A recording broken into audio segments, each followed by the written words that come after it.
I didn't just quit being quiet. I quit playing small, being harmless, just to belong. Today I'm going to share with you 5 reasons why you should quit too, and give you 3 deep strategies I now live by to be the kind of woman that is respected and remembered in every room she walks into. I have been the nice one, the well-liked, well-spoken woman who didn't leave anyone asking for her name. You're not making an impact that makes people respect you or remember you. 10 years ago, I thought being liked meant being respected, but I was wrong. In the process, I fell for a big lie that watered down my presence, muted my voice, and left me exhausted. Let me tell you what happens when you believe in this lie. Be agreeable and stay humble. You become invisible. You get forgotten, and people just go through you like you were not even there.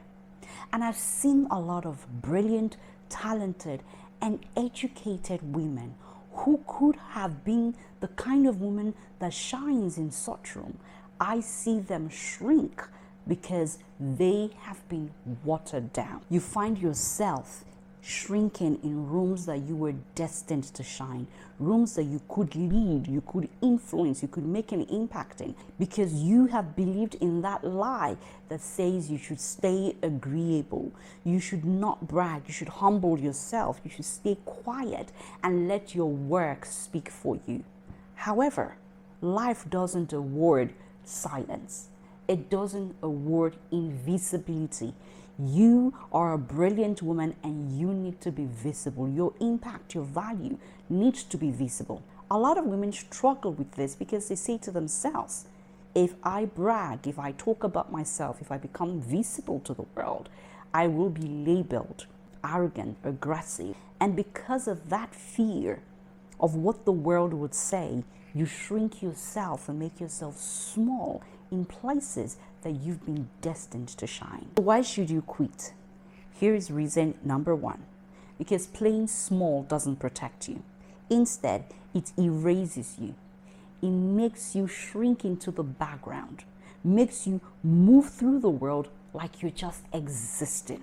And that's not what God wants for you. I thought humility meant silence, but it doesn't.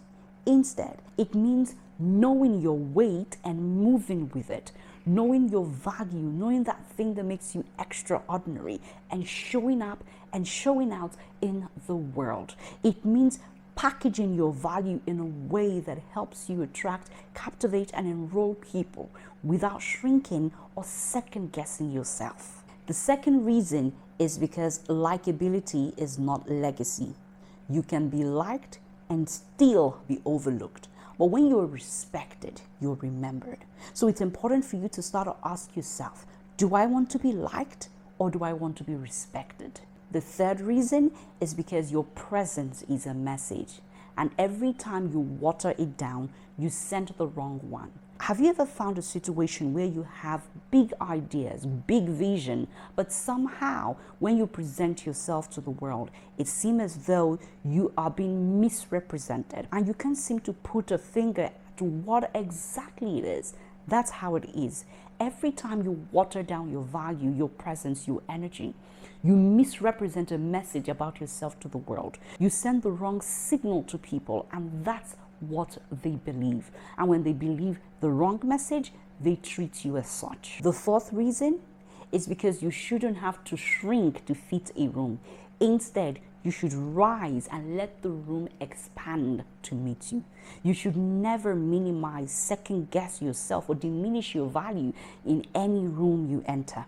Show up confidently, show up strong, and let the room expand to meet you. The fifth reason is because power isn't about volume. It's about clarity, certainty, and not asking for permission to exist. When you see yourself, you carry yourself with a level of power and influence that the world can receive. Now, I didn't flip a switch overnight, but I did start living by 3 deep strategies that rewired everything. Before I speak, before I walk into a room, my energy says everything, and so I choose it with intention.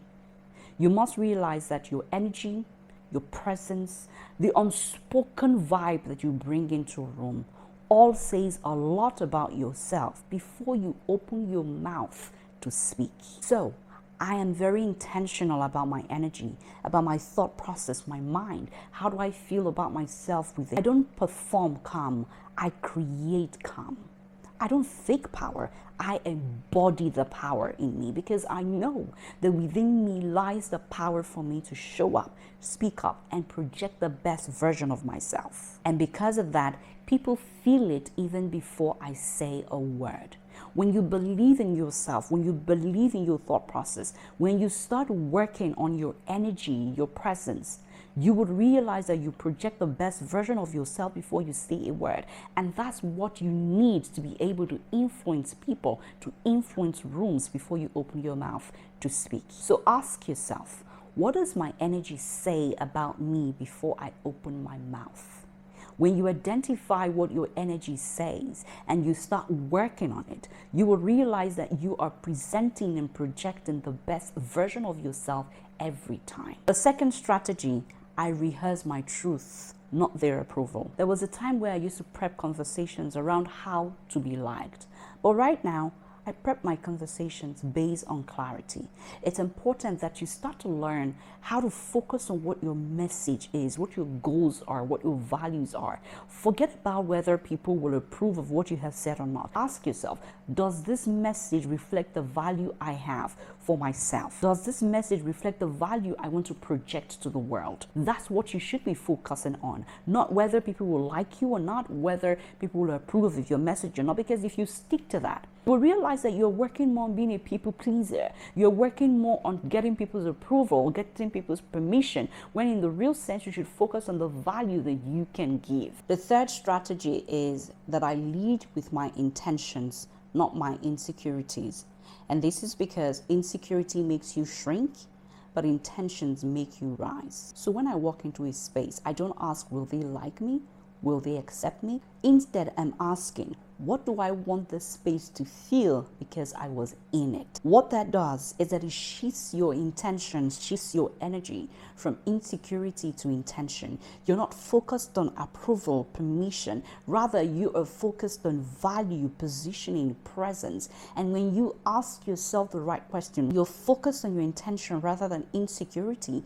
You see that you show up differently. You exude some form of confidence and energy that makes people want to know more about you. And that's how you stop being forgettable. You start being the lady people respect, remember, and recommend. But here's the thing, I didn't just quit playing small. I quit 10 other things, and all of that I will be sharing in my next video here. Now remember, this space is for women who are done shrinking, who are done feeling unseen and want to step into legacy level influence and become the kind of woman that people respect, remember, and recommend in rooms you haven't even entered yet.